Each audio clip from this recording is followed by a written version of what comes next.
पाटनागढ़ रे कादोकप cricket tournament Balangir जिला Patnagarh Ramai high school खेल पड़िया 25तम क्रिकेट कादोकप टूर्नामेंट अनुष्ठित हो जाइए। विपिन बिहारी चोपदार को स्मृति रे अनुष्ठित यह क्रिकेट टूर्नामेंट रे पाटनागढ़ एनएससी कार्यनिर्वाही अधिकारी नारायण दंसन उद्घाटन मैच को उद्घाटन करता बेले आसंता 23 तारीख पर्यंत यह टूर्नामेंट अनुष्ठित हो। पाटनागढ़ मिर्चा न्यूज टीम ब्यूरो।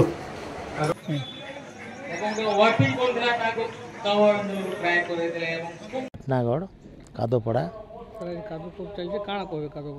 कादोकप इटा सिल्वर जो माने जुबली चली 25 वर्ष हो गला आम स्मरण करवार लगी आमर बहुत किसी काम करिछन से विपिन बिहारी चोपदार बहुत किसी काम करिछन से स्मरण करवार लगी इटा चली।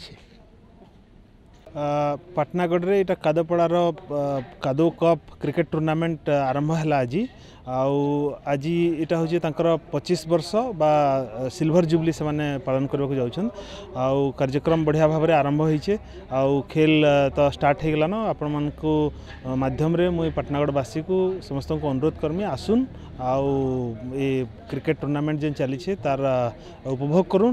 निश्चित भाव में ये खरा बहुत परिमाण रे बढ़ी गलान तो मोर भी अनुरोध रहा जे प्रिकसन नहीं करी पानी बोतल धरिकी छता छुची धरिकी आसुन एवं क्रिकेट टूर्नामेंट रो उपभोग करूँ।